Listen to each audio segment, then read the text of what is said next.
was terrifying. I had just come out of a coma, or even before I realized, I think, that I couldn't walk.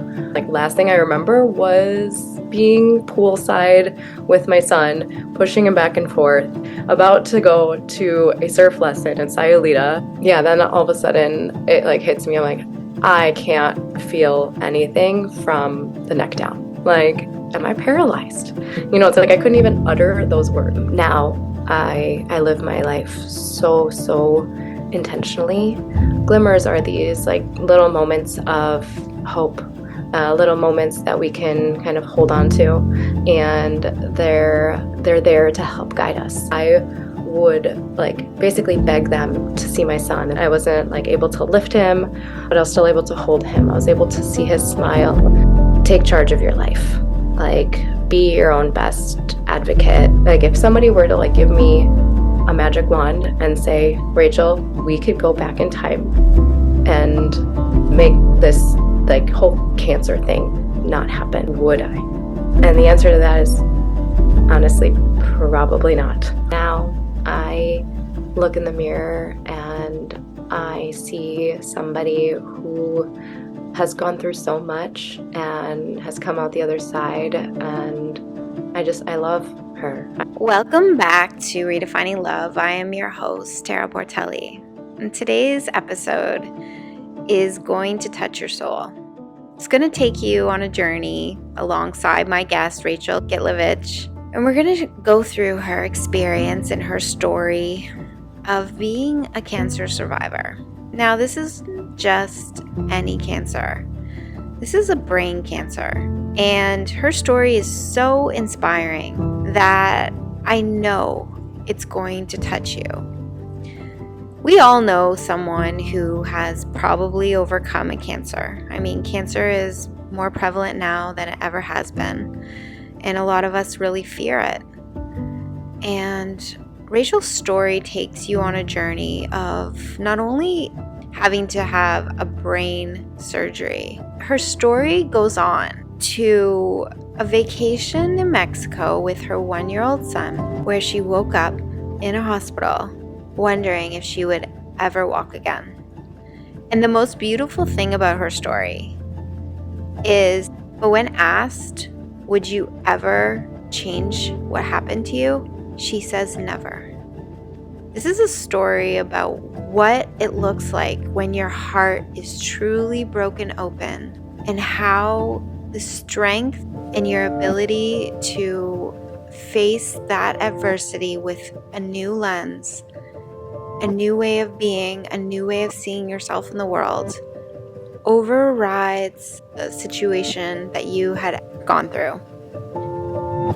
It's about empowerment, and it's about seeing the light in the deepest of darkness.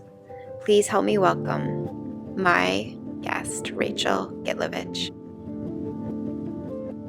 Welcoming you all the way from Chicago. I was kind of looking over your book and just kind of excited about that for you. So congratulations on just publishing your book, What the Actual Fuck, which I actually love that title, because I sometimes feel like in life, that's how we feel. We're like, I don't understand. How could this be happening to me? And it's like, these things don't happen to me. Right. And I think more people than not are going to have these moments. There's a part of the book where you talk about, what if the moment of your life fell apart? Was it the moment that truly began? And I really resonate with that, and I love it. And I feel like in my life, I can say like that the endings that happened usually have the most powerful beginnings. So you went through something very traumatic. You were in Mexico, you had a seizure, and when you woke up from your seizure, you couldn't walk. Can you tell me about that experience and what that felt like for you? Oh my gosh, even like hearing you reflect that back to me, it still like feels surreal. Because what's interesting is I've talked about this, and I've like, and even recently I've been on like podcasts to like, and I kind of almost like breeze through it, right? I'm like, oh, I had the seizure. near-death experience, was on ventilators for 3 days, and da da da. Da. But then hearing you say like almost like it's almost like the first time I'm hearing it reflected back to me. Um, and it like definitely brings me like kind of that emotional that feeling of like, oh my God, what in the actual fuck is happening? It was terrifying. And also, mind you, like I had just come out of a coma. I was on like copious amounts of drugs.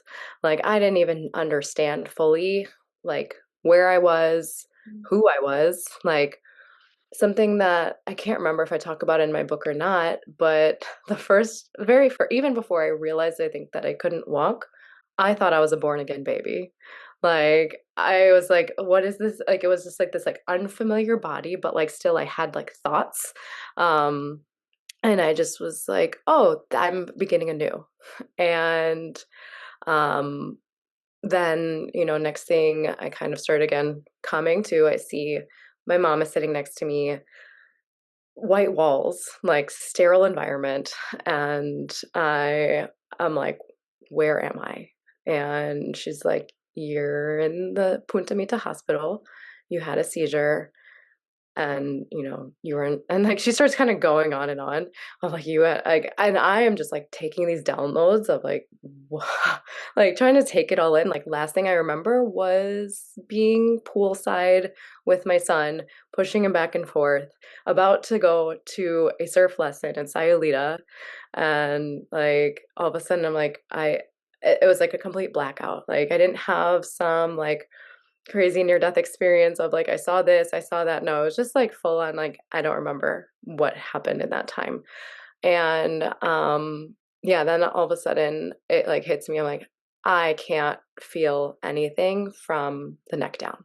I am just like, am I this is it? Like, am I paralyzed? It's like I couldn't even utter those words. Like I was like, no, no, no. That's and so then finally the doctor comes in and is like, uh, you're oh, you're awake. And I'm like, yeah, I'm awake, but what does that mean? Right? What does that actually like? And so I just like, and again, like the word, like it feels straining for me to talk even. And I'm like, am I gonna walk again? And he's like, hopefully you should. It wasn't very convincing, but I was like, I'll hang on to that hope. Wow. So that was what kind of kept me going. So But that moment must have been, I mean, honestly, I goosebumps as you're telling me this story because it's so like you just never know when these things are going to happen to you. Like you were with your son, you're about to go for a surf lesson, you're on vacation, obviously, in the beautiful place near the pool. And like, what a scary experience to have to go through. And no history, I'm assuming, of any seizure disorders or anything like that. It's so crazy. So now you're in a foreign country hospital, which can be a little bit terrifying in itself.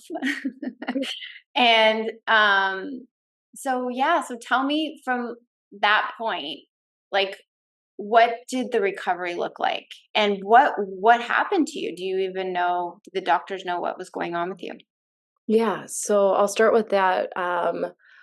Kind of a few months prior, I had had brain surgery on a tumor that was melanoma that had spread to my brain. And there were a couple other lesions that they radiated. They didn't necessarily remove them. And then had a treatment of immunotherapy. And apparently, something that I didn't know prior was that melanoma tends to bleed.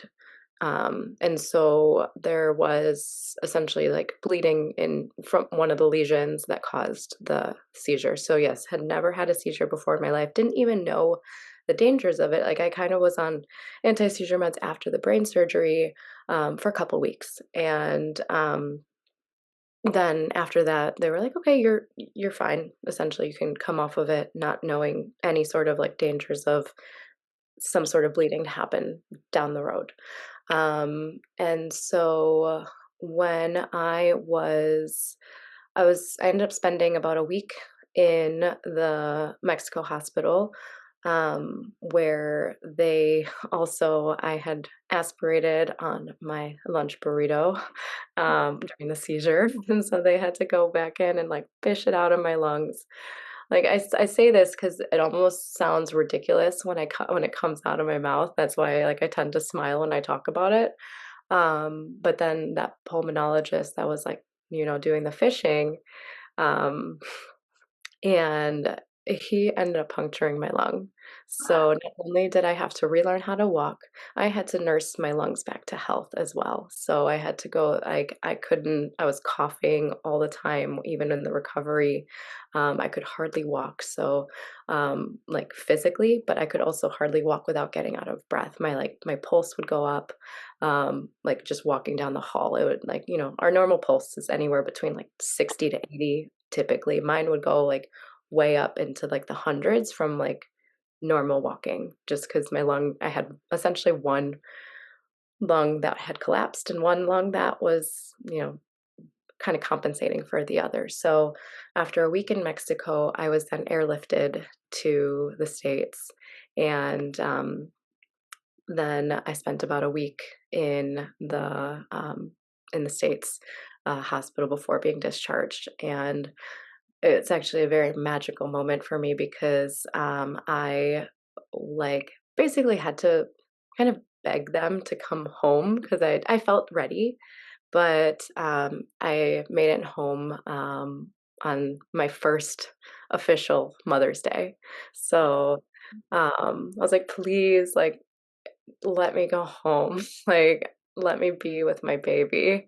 It was like that's kind of like the thread that like kept me going. And so when I was and like even in the Mexico hospital, I was like, please let me like everyone, my friends are like, get Rachel home. What is she still doing in Mexico?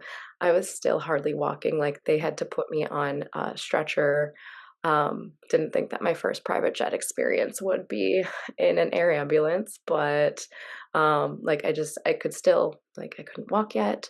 I could hardly like adjust myself. I remember just like getting crunched up like this little J curve, and like asking them to like adjust me on this flight. But then once I got to the States, they handed me a walker in ICU. I slowly started to shuffle, slowly started to walk, and like even in the States they still had a fall risk bed alarm on my bed just to make sure that I wouldn't try to like walk by myself. I needed supervision, and I'm like 31 at this point. Um, So it was just like this crazy feeling of like this shouldn't be, I'm way too young for this. Like why, you know like it was like I had to battle with this whole experience of, you know, like yeah, like trying not. It's like I wasn't the victim. I never was like, why me? But also it was like I don't understand. So now that you reflect back on that experience in your life and probably came at a time that maybe something needed to shift or change in your life, because usually that's when these out of nowhere events seem to show up for us. Where do you think that this has made the biggest impact in your life, and how has it changed? Yeah, so that's a great question. And I think for me, I was always somebody that like I think lived life like in the present moment, in the moment. And, sometimes people have this aha moment when, something crazy happens to them or a challenge is thrown their way and they have to figure out how to navigate it. And for me, I think I was already kind of on that path, but then this really exponentialized it, kicked it into high gear, and was like, okay, something. And, I sometimes think about this, like on a spiritual level. Maybe there was something that I had to like go through on maybe the karmic level, past life level.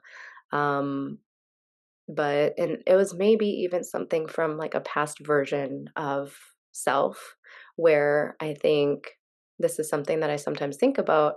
Um, I think in my early 20s, I don't think I really valued myself, my worth.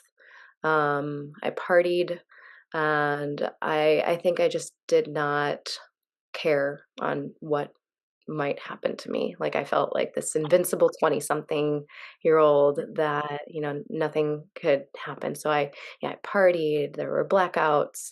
And so I just sometimes wonder if there was this like something that I was like paying for from my past. But then even if we look at it from the present, I know I'm kind of going on a few different tangents, but um, I think then even going through this, now I live my life so intentionally, and I always ask myself, is this enhancing? Is this creating something for my life? Or like I really try my best not to spend time with people that aren't, that we could say like deflate or deplete.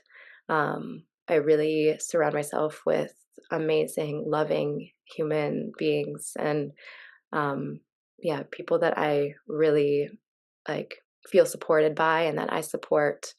Um, and yeah, even as a mom, I'm always doing my best to like be present with my son, and I think just really intentionally living is, I think, the biggest takeaway that I've had from all of this. It's crazy to think that sometimes like we have to go through this moment in our life where we think we may never be able to walk again, which is actually something I also went through in my life. I had a car accident where I broke my pelvis in 7 places, and I was bedridden and wheelchair bound for months. And it's really interesting how you do have that opportunity to be like, okay, like I have a second chance at life. How am I going to change things? How am I going to shift things? And how unconsciously we actually live.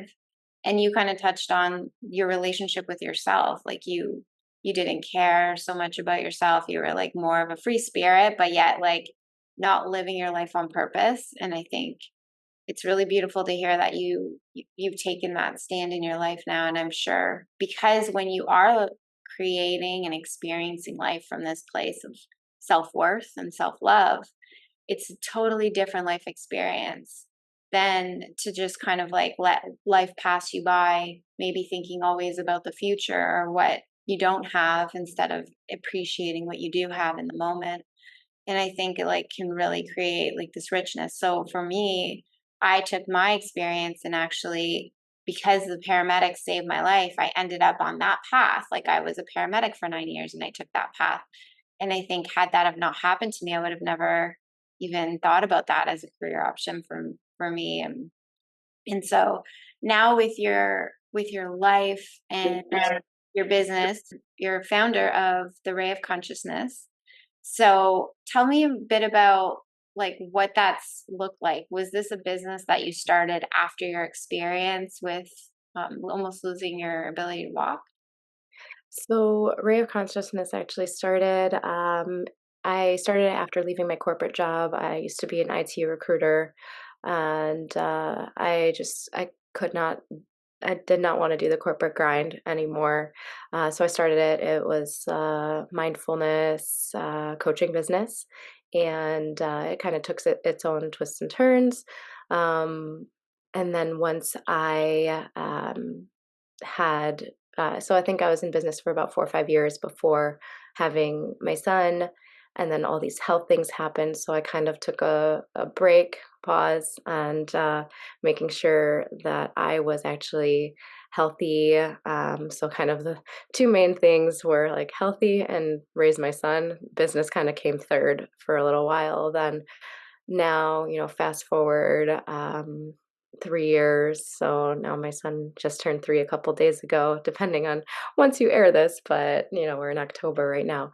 And I, this past year, decided to um, relaunch, brand my business to kind of take everything that I've learned over the past basically 15 years with my tech background, marketing, sales, to then offer kind of conscious based marketing utilizing AI. I know that sounds probably counterintuitive, but kind of helping companies grow that I trust, that I believe in. Um, and that there's still and then I also have my own podcast as well, where I kind of get to know some of these health and wellness brands and health and wellness businesses, and help them get their word out there. I called my podcast is The Ripple Effect with Ray. Oh, amazing. Okay. I actually saw that you were a podcast host as well. And it sounds like you've really taken your life to maybe more aligned place with your business. So when you say conscious mindfulness, like, can you explain to people who maybe don't understand exactly what that means, and like how do you really help people connect with like their authenticity as a brand that's actually selling something? Of course, yeah, I love that, and I think, yeah, I think that's such a like conscious mindfulness is such a buzzword these days, especially in like spiritual community, and it can mean so many different things, and so I would equate like this consciousness with like a oneness that um doesn't matter who you are, where you are. We essentially, in one way, shape, form, or another, we're all connected. We're all here experiencing life on Earth at this exact time for a reason. And so, um, my job with like mindfulness, and I also teach yoga and meditation. Um, it's really to connect deeper with yourself, kind of come back to home within you. That like home is this not this space outside of us, but it's a space within us. And so the way that I even tie it with the marketing piece is remind the people that I work with that like, why did you start your business, right? Like, you did it for a reason. Like, you could have opted for doing anything in the world. Like, you could have decided to work for somebody else, and you could have decided to pursue a career in whatever, but you decided to say start your business. And sometimes we can get lost in the grind or the hustle, like all these words that have been told that like you have to work hard, or whatever it is. And I think what I do is try to remind them, like, hey, you don't have this doesn't have to consume you. That like we are all like beings inhabiting a body, and um like and we can get lost in the like this this work culture, that like you have to do this in order to like provide. But like, how can we still incorporate this element of fun, and like not have people be so burnt out? And so that's kind of what I also try to help alleviate, is like, let's like, you're the founder, you're the CEO, like, let's get that high level um feeling and thinking in who you are, and then like let's let me help you off, like outsource some of that like stress or burnout. And I guess that would kind of summarize some of the conscious and mindfulness piece of what I do. I think that's really important because we are kind of programmed to believe that if we don't work hard, we're not going to see the results in our business. And I just love that you kind of take it back to you and your why. And I know for my business, I feel like social media has always been my struggle because it's like algorithms and all of this jargon that just really doesn't resonate with me. And I'm like, if this is how I grow by like having to like force myself to post something, I don't even run my business like that anymore. Like I actually only post when I feel inspired or I feel creative and I really work on kind of connecting with myself in order to really access that for my day. And some days I just don't want to do that. So I love that you can still help people grow a business without getting caught up in the forcing of the business and the actual parts of it that are inauthentic. Exactly. Not forcing, not like, yeah. So many times I even talk to, say, my friend who's a yoga teacher, and a lot of times she's just teaching and teaching and teaching. And she's like, am I having fun? Mhm. I know, and I think we do get caught up in like, okay, well, if I'm not working, I'm not making money, and I have to make money to live, and so it can be really easy just to get caught up in the working. So I can also relate to that. So let's get into your book a little bit because again, I love the title, and the subtitle is "Life's a Hot Mess. How to find gratitude anyways?" So share with me what that means to you and how did you really find gratitude after your experience? So I think going to the subtitle about life's a hot mess, right?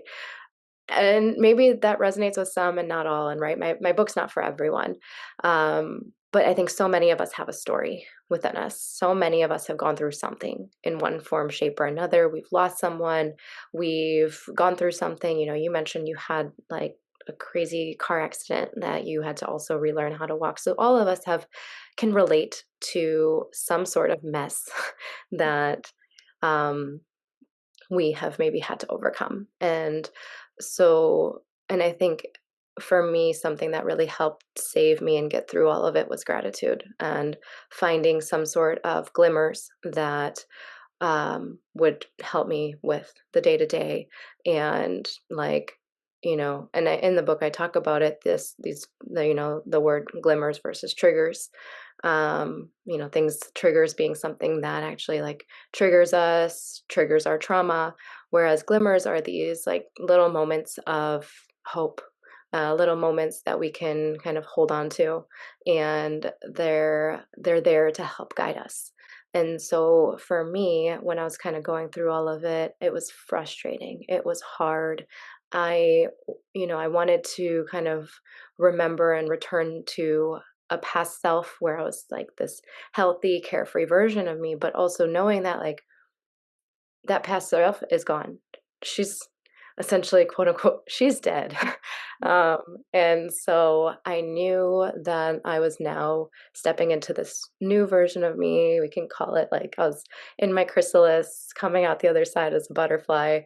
Um, and I was like, it was this knowing that no matter what, I'm gonna be okay. Like whatever, however that looks. And so um, I would find these moments of gratitude. So even when I was in the hospital, and it was still somewhat COVID times. So like I would like basically beg them to see my son, and they're like, "Sorry, we can't let him in. COVID, no one under 13, something or other." I'm like, "Please, like, and like that was one of the hardest parts." And then they were like, within a day, I think the following day, they're like, "Oh, just kidding. We lifted the restrictions. Your son can come." So, like, even just being able to like hold him in those little moments of maybe I wasn't like able to lift him, but I was still able to hold him. I was able to see his smile. I was able to like, um, just yeah, be with him, and those were huge for me. All of those like there was a time where I was told that I would have to stop breastfeeding right before my brain surgery, and that once I started treatment, I obviously like these are really intense cancer treatment drugs. Like, no way can I breastfeed, and I was like devastated. I was someone that thought I would be like breastfeeding until they said that he didn't want to do it anymore, right? Like I was like, I'm gonna go like over a year, maybe 2 years, whatever. And like to be told that I would have to stop at like 4 or 5 months was devastating and like one of the most heartbreaking parts of it all. But then I would sit back and reflect, well, I still got those 5 months, I still got to do that.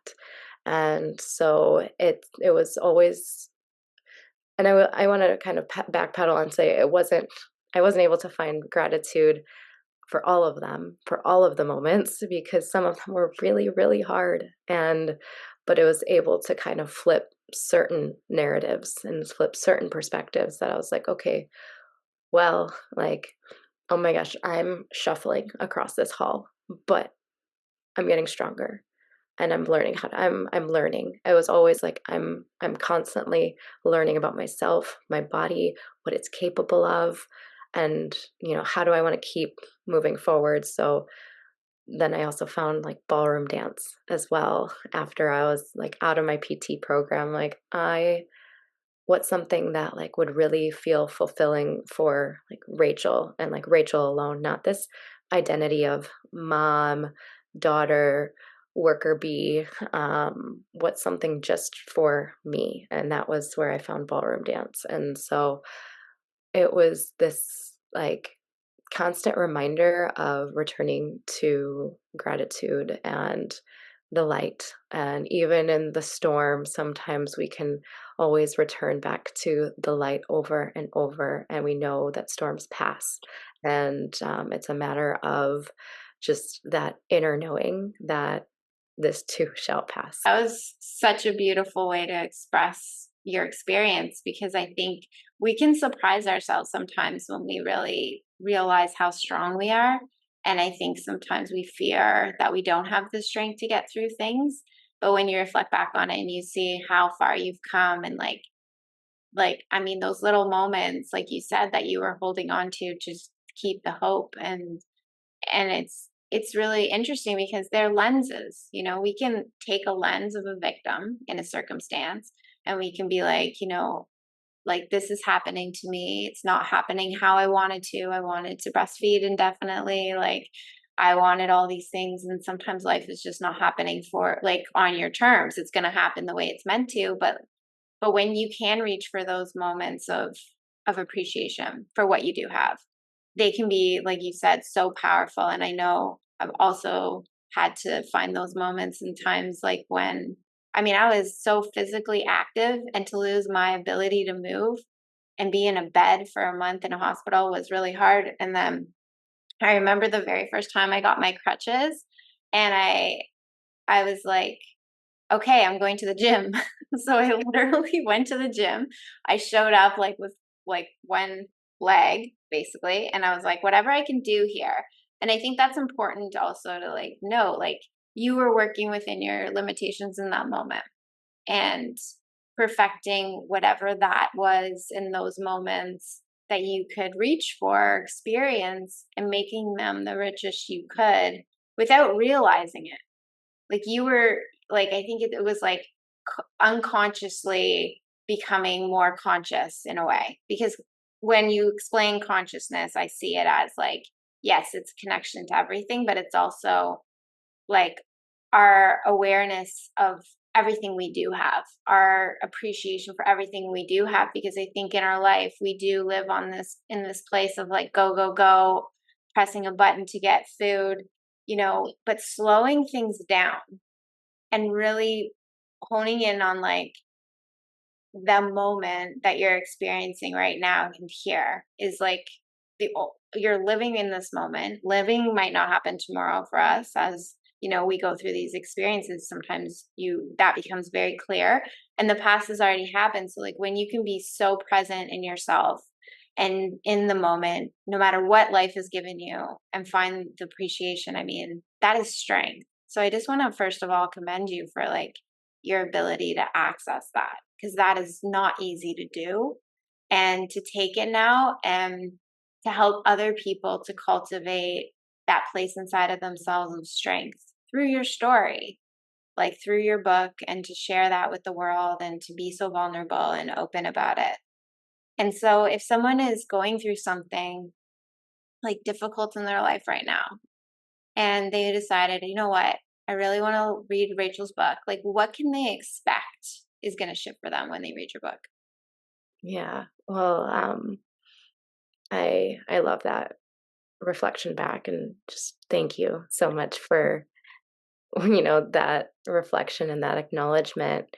And I think for people who are reading my book, I really hope that something that they take away from it is this, like, take charge of your life. Like, be your own best advocate when it comes to your health, the way you are in, like, your physical body. Um, like, really empower yourself to know that you know yourself, like your body. I think sometimes, nothing against the medical system, but sometimes they tend to dismiss us, and that's something that I feel like I experienced um, when, like, I was starting to go through some of my own health journey struggles. I had to really advocate for myself, and I think for even some of those, like, micro shifts, like, recognize that you are, like, that what a gift it is to be here.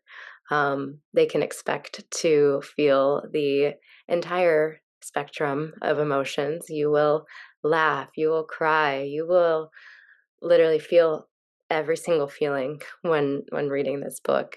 And I just hope that they can recognize just even any sort of micro shifts. It doesn't have to be this huge, I'm going to change my life tomorrow. Like, I'm going to start eating healthy, working out. I'm going to start doing this, and that, right? If that's your normal, if that's your baseline, great. Where can you even just, like, what else are you trying to, like, maybe micro shift, or even just, like, how can, like you said earlier, how can we slow down? How can we be present with what's here and now? How can we appreciate life just a little bit more? How can we find gratitude just a little bit more? Doesn't matter. It does not have to be everything. It does not have to be everything all at once. You don't have to find gratitude for the, I don't know, person who cut you off in the middle of the street, or driving, or construction, right? Like, you don't have to sit there and be like, I love this construction cone. This is great. This is happening for me. Like, that is one of my pet peeves when I am driving down the street and I'm like, I see a bunch of construction cones that look like they're doing absolutely nothing. I'm like, I think these little moments of, like, slowing down, reflecting for all that we do have, and all of our, like, experiences that got us to this space. Um, like, do I sometimes wish I could go back in time and, like, change it? Like, there was, a point 10 years ago where I did go to a dermatologist. I did get this mole checked out. It all started with a mole. And, she said, oh, everything's fine. Let's keep an eye on it. This was 2016. And then all of a sudden, 2019 happens, and, like, all of these things happen, right? Do I wish sometimes that I could go back and do that? Sure.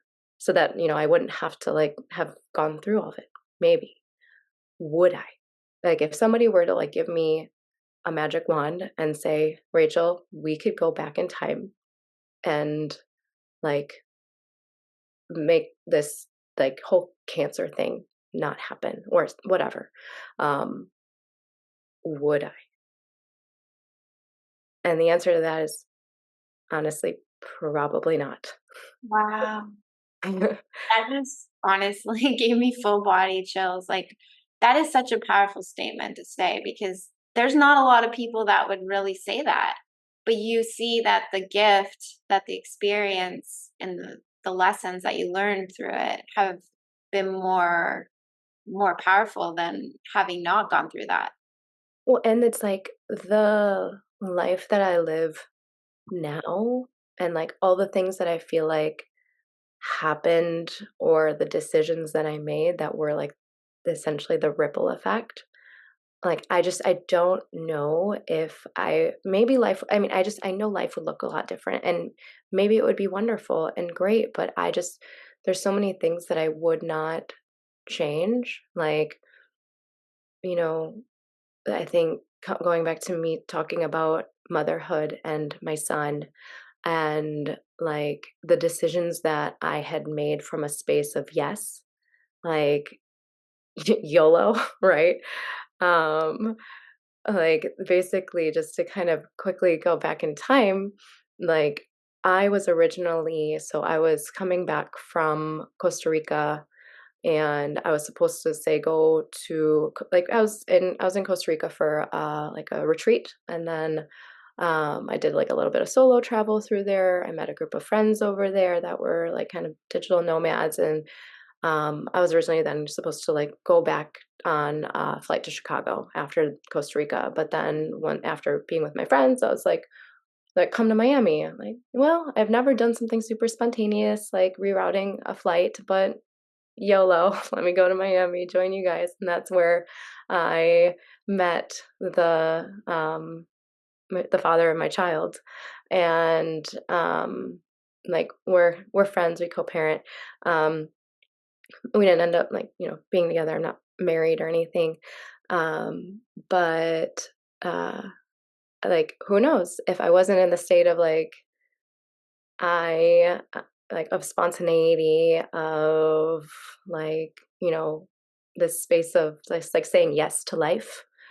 Who knows what my life would be like? And it's not right or wrong, but I'm so grateful to be in the space that I'm in right now and the life that I have that it would be really hard for me to like erase like it's like, hey, you can't take any of your memories of your past, like of this life. We're just going back in time and you're going to live it anew. It's a really interesting question to like sit with and reflect on, right? And like I want to ask you that question too. If you were told like, hey, we can go back to like before the car accident happened, like what do you think you would say? I would say no. I would never change anything.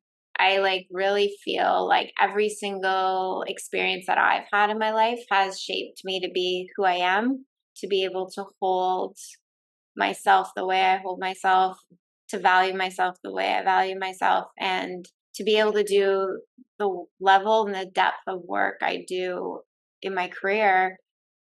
I would never be able to hold that space. Like it wouldn't be possible. So I needed to definitely go through all of the difficult times that I have and in order to be who I am today. And I think thank you for reflecting it back and like and to share that. I think when we look at life through the lens of at the moment in the moment when you made that decision, that was what was best for you at the time.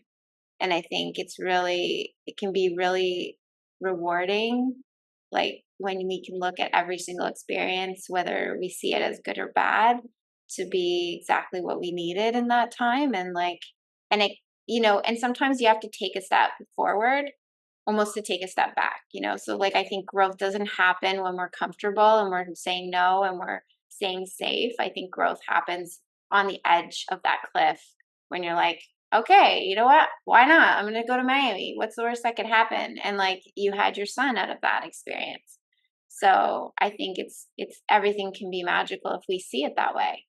And that's like the lens I love to like really reflect back to people also when I'm doing work with them is like kind of going to those times that they might look at in their life and feel disempowered, feel like the victim, be like, but what did that experience bring you in your life? And like, how did you grow from it? And what gifts or what shifts or redirections have happened because of it? So thank you so much for like sharing all of that and kind of like your perspective because I mean, you went through something that could be so terrifying for people. And also, like, the fact that you don't have any deficits, that you now live life like, okay, I can't walk. Well, now I'm going to learn how to dance.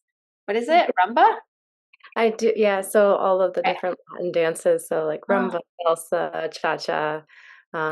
We've done like a little bit of like the slow dancing as well, but yeah, I love the Latina, the Latin, like those like sexy movements. But yeah, it's just like about the like, yeah, oh, okay. I was literally my dance instructor um when I first came in the studio called me Bambi on ice. So oh my God. You're like trying to find your feet. Like, Like, well, I just started walking again, so this is like a massive like accomplishment for me. Wow. So inspiring, Rachel. Thank you thanks. so much. So as we kind of like conclude this episode, I just wanted to again acknowledge you for your strength, for the wisdom that you have now that you're sharing with the world through your book and through these podcasts or your own podcasts, and just helping to really help people to really reframe their experiences in their life. And to help maybe find hope in moments where they don't have that. And I think that when we see ourselves in other people's stories, it really gives us that opportunity in those dark times, or the chrysalis, as you call it, to just have that hope, to find that gratitude, to maybe just hold on to the moments that we do have instead of being so hyper focused on the things that we don't have in our life, and really just helping to create better people in the end. Because if more people could see through a lens of gratitude and love and hope, they would be so much better off. And also, I wanted to ask you, so now that you're here, and when you reflect on the relationship you had with yourself pre your accident or your seizure, like, what is the relationship with yourself when you look in the mirror? Like, when you actually look at Rachel now, like, what do you tell yourself? How do you feel? Do you feel that self-love and that compassion for you? Yeah, absolutely. And like, I just want to sit with that too. And the person that I am now, I mean, I think I used to look in the mirror and not like what I saw. Like, I would always see my flaws, or oh, look at that pimple, or like, oh my god, where did that wrinkle come from? And the gray hairs, right? That was like, I definitely feel like I sat with that in the past, or like I was like, oh my, this is too fluffy or whatever. um and then now I look in the mirror and I see somebody who has gone through so much and has come out the other side. And I love her. I love me and this person that I see. Like, just this healthy. Does she have scars? Yes, she's got plenty of scars. She's got like three just on the skull, you know? And all of these scars have healed. And like, they're kind of this reminder of, like, you can't just put a band-aid on a wound, like a scar, right? You have to wait for the scar to actually bind and heal. And so I see each one of these scars, and they're like a testament to the strength that I have. And when I see like my reflection, I'm just so incredibly grateful for the person who I am, the person that I've grown to be. And um and just, yeah, the beauty behind the scars. And I actually recently did this like kintsugi workshop where like you break the bowl, and you basically piece it back together with like gold. And so it's like, there's I think there was a version of me in the past where I was like, I saw all the brokenness and the brokenheartedness. And but there's this phrase that goes, right, like, our like a broken heart is like, we essentially is like we're broken open, right? So um I see all of these little twists and turns in my journey that have just created this beautiful like scarred, um but yeah, like scarred, but yeah, this just like beautiful version, this healthy version of who I am today. Perfectly imperfect is the way I love to like encompass that. And I love that idea of breaking a bowl and filling all the cracks with gold and putting it back together. Because yeah, like I think in those moments where our hearts are broken, and it can happen in something like what you experienced, like where maybe there's an opportunity to lose hope, and then finding the little gold nuggets in that experience and really like healing from it. Thank you so much for sharing that metaphor. It was really beautiful. It's been so amazing to meet you and to have this conversation with you. Thank you again for bringing your wisdom, your beautiful soul, and your light. And I think that so many people would be would benefit so greatly to read your book, to connect with you, maybe even to work with you. So if people want to find you, where's the best way to connect? You can find me on Instagram, Rachel.Gitlevich. You can find me through my website, rayofconsciousness.com, LinkedIn if we want to get if we want to do business. Whichever way, you can find my book on Amazon, Barnes and Noble. Yeah, it's like what in the actual fuck? Life's a hot mess. How to find gratitude, anyways, but just without the you. Yeah. Thank you so much, Rachel. It's been amazing. And that concludes another episode of Redefining Love. Thank you so much for being here with me. If you feel that there's somebody that could potentially benefit from this episode, please share a link with them. Let them know that this could touch their soul, and share this gift of story, because how many of us can really truly transform when we listen to someone else's story? I know for me, it has helped me through so many difficult times in my life. I really appreciate you listening. If you love what you're hearing, please rate, comment, or subscribe, or all three, to this podcast. I look forward to seeing you guys next week.